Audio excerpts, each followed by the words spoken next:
अपने आप को और अपनी बात को हमेशा ही मजबूती के साथ दूसरों के सामने रखो। ये ना सिर्फ आपके विचारों को सामने लाएगा बल्कि आप में आत्मविश्वास भी जगाएगा।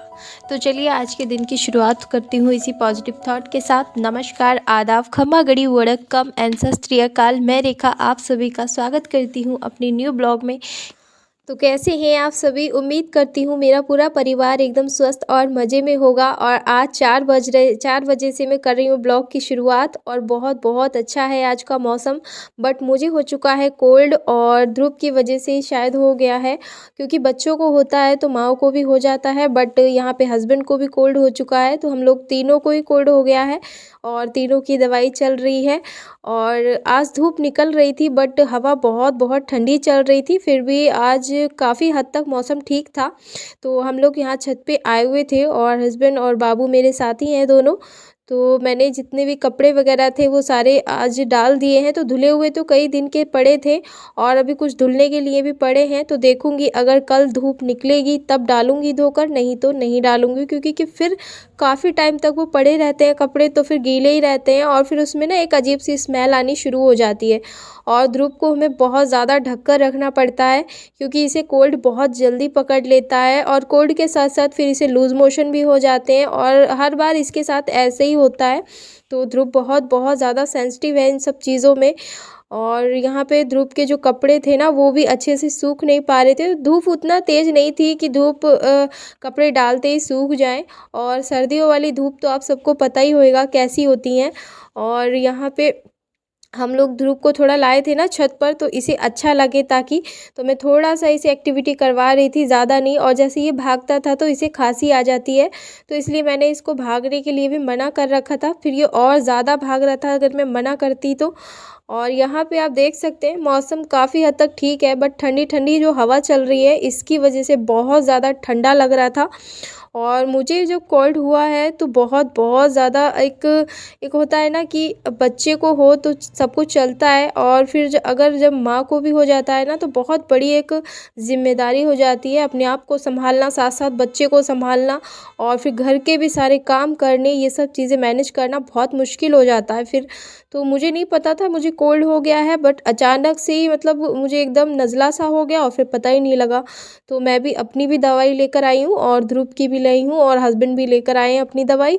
तो यहाँ पे मैं शाम के डिनर की तैयारी कर रही हूँ और आज डिनर में बनाने वाली हूँ मैं आलू और टमाटर की सब्ज़ी। तो आलू टमाटर की सब्ज़ी बहुत ही मज़ेदार वाली बनाऊँगी, यानी सर्दी ज़ुकाम में भी बहुत जल्दी असर करेगी ये। तो मैंने यहाँ पे ज़ीरा डाल दिया है, थोड़ा हींग डाल दिया है और सौंफ डाला है, यानी जितने भी मेरे पास 5 फ़ोरन मसाले थे वो सारे मैंने इसमें डाले हैं। और साथ ही साथ ढेर सारा डाला है मैंने इसमें अदरक और लहसुन, और साथ में चॉप करके प्याज डाल दिया है और उसे अच्छे से भूनने के बाद ही मैंने डाला है टमाटर। और आप चाहो तो टमाटर की प्यूरी बना के भी इस तरह से डाल सकते हो, जल्दी से भुन जाता है। बट मुझे इसी तरह के मोटे मोटे टमाटर पसंद है तो मैं चॉप करके ही हमेशा टमाटर डालती हूँ। और जैसे ग्रेवी वाली रेसिपी भी बनाती हूँ ना मैं, तो भी मतलब टमाटर ऐसे काट के ही ऐड करती हूँ सब्ज़ी में, और पीस के मैं बहुत कम डालती हूँ टमाटर। बहुत अच्छी ग्रेवी बनती है इस तरह से। और बस टमाटर हल्का सा सॉटे फ्राई हो चुका था, उसके बाद ही मैंने सूखे मसाले ऐड कर दिए। तो यहाँ पे एक ट्रिप है मैं आप सबको बताना चाह रही हूँ किचन से रिलेटेड।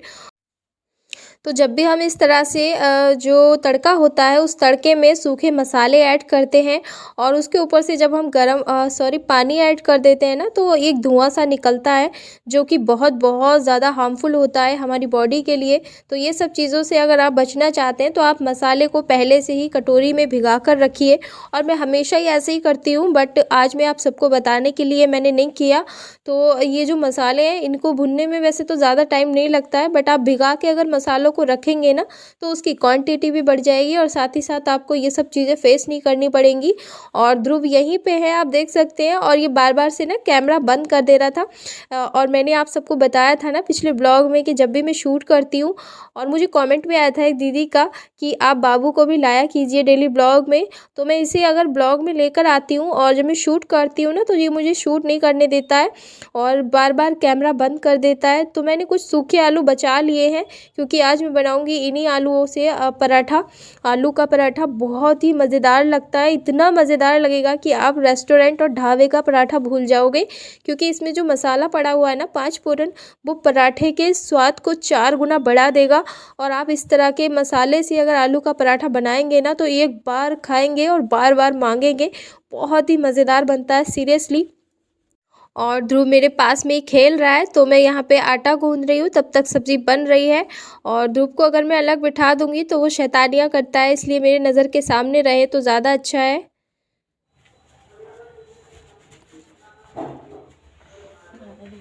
हटो बेटा हटो, मम्मी सेकेगी। अब तुम नहीं सेक पाओगे, छोटे बच्चे हो। लाओ चलो बन गया, गुड बॉय। ये मेरे बाबू की रोटी। हाँ ये मेरा बाबू खाएगा।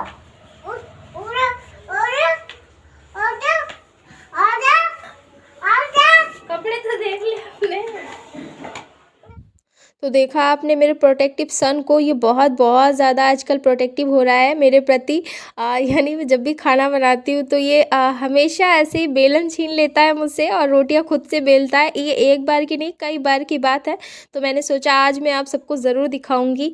और ये ऐसे ही करने लगा है 2-4 दिन से, पता नहीं कैसे। तो मैंने यहाँ पर पराठा बना लिया है और ध्रुव अभी दूध पी रहा है, मैंने उसको फीड दे दिया है अंदर।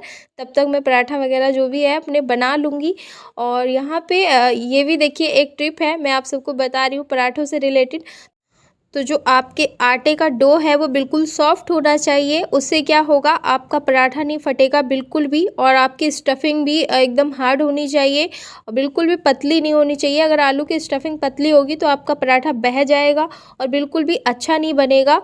तो ये भी एक बहुत ही ज़बरदस्त सी ट्रिप है पराठों से रिलेटेड। और जिस भी एंगल में आप पराठा बना रहे हैं आप स्टफिंग को उसी तरीके से रखिए। यानी आप 4 स्क्वायर में बना रहे हैं तो आप स्क्वायर शेप में स्टफिंग रखिए, और ट्रायंगल शेप में बना रहे हैं तो ट्रायंगल शेप में रखिए। ये भी एक बहुत ज़बरदस्त सी ट्रिप है।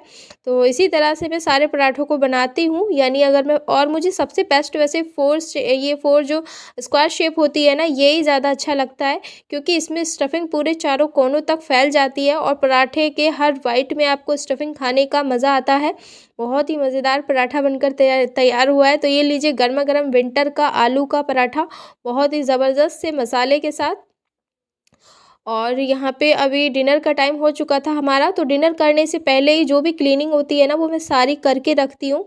और जितने भी बर्तन होते हैं एक्स्ट्रा के, और डिनर के बाद सिर्फ मैं वही बर्तन धोती हूँ जिन बर्तनों में हम लोग डिनर करते हैं। यानी सिर्फ दो थाली और 2 कटोरी, और एक आध थाली ध्रुव की भी हो जाती है, जैसे वो खेल खेल में अलग से थाली मांगता है तो। और बाकी मैं ज़्यादा बिल्कुल भी काम नहीं बढ़ाती हूँ। तो यहाँ पे खाना बिल्कुल तैयार है बन के। और आज का मेरा ब्लॉग आप सभी को कैसा लगा है? अगर थोड़ा भी अच्छा लगा है तो प्लीज़ लाइक कर देना, और जो भी चैनल पर नए आते हैं वो प्लीज़ चैनल को सब्सक्राइब करके बेल आइकन को ज़रूर प्रेस कर लें। और इसी तरह के मज़ेदार से ब्लॉग देखने के लिए इसी तरह मेरे चैनल पर बने रहें। और यहाँ पे जो आलू का पराठा होता है ना वो बाद में सॉफ्ट हो जाता है बनकर, तो मैं उसको हल्का सा करारा कर देती हूँ हस्बैंड को, और इस पर घी भी लगाती हूँ साथ ही साथ में। तो आज का मेरा यमी यमी डिनर है बनकर तैयार, और आप सभी को कैसा लगा है मुझे कमेंट करके ज़रूर बताना। तो चलिए इस वीडियो को करूँगी यहीं पे एंड, और आप सबसे मिलूँगी कल के एक अच्छे से ब्लॉग में। तब तक के लिए खुश रहिए, मस्त रहिए, अपना ध्यान रखिए। और डिनर के बाद थोड़ा बहुत देर ध्रुव से हम लोग मस्ती करते हैं, और उसके बाद ध्रुव लगभग 10 से 11 बजे के बाद सो जाता है। और उसके बाद ही मैं या तो कुछ थंबनेल का काम होता है या फिर वीडियो एडिटिंग का काम होता है, वो मैं कर लेती हूँ, और उसके बाद हम भी सो जाते हैं। और ध्रुव खा रहा है यहाँ पे आलू का पराठा, बहुत ही उसको पसंद आया। वैसे खाता नहीं है वो, आज पता नहीं कैसे खा लिया। और टाइम हो रहा था यहाँ पे अभी 9:05 हो रहे थे, तो आज बहुत लेट हो गया हम लोगों के डिनर को, क्योंकि हम लोग डिनर लगभग 8 बजे तक कर लेते हैं। तो चलिए मिलूंगी आप सबसे कल के ब्लॉग में एक अच्छे से टॉपिक के साथ, अच्छी सी रेसिपी के साथ। और इसी तरह से अपना प्यार सपोर्ट बना के रखिए, और जो भी चैनल पर नए हैं वो प्लीज़ चैनल को लाइक शेयर सब्सक्राइब ज़रूर करें।